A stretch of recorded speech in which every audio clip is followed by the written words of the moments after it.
God wants us to be hearing the echoes of His love in our heart and in our life.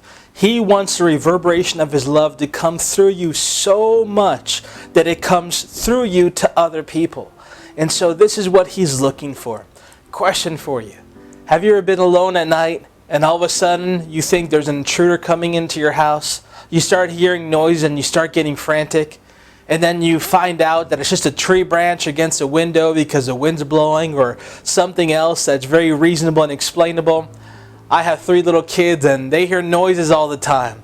And some of us hear noises, and sometimes we hear it constantly, or we think we're hearing things constantly. But sometimes it's just because we cannot make out the noise. We don't understand what the real noise is, and all of a sudden our mind starts jumping to conclusions based on different things that have triggered us before.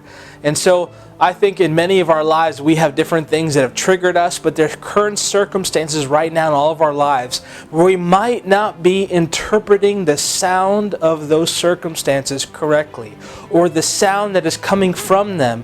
We are hearing something else. We're hearing a message that perhaps God is not preaching, or we're hearing that there's an intruder when it's really nothing. It's just the wind, or something that you prayed for that is finally coming into fruition, and perhaps we might get scared and bail because all of a sudden it's something else and we misinterpreted the current situations in our life. See, that's the effect a negative echo can have in our life, where we jump to conclusions in our present day stuff and we make moves and messes that we should not be making.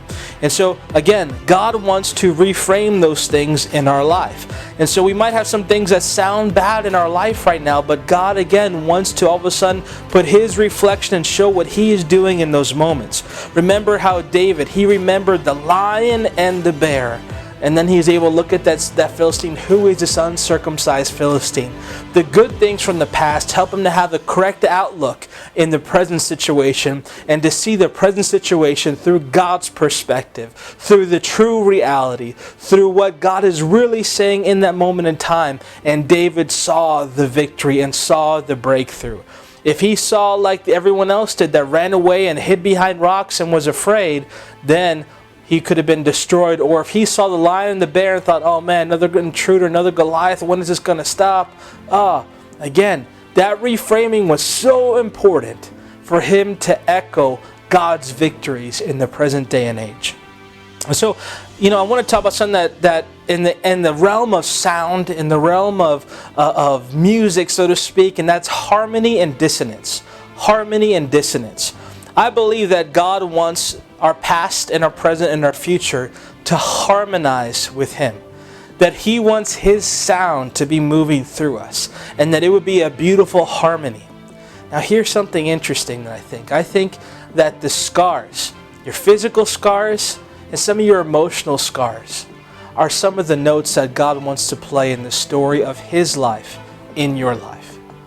And so if we look at our scars though, sometimes our scars are not making the sounds that really reflect God.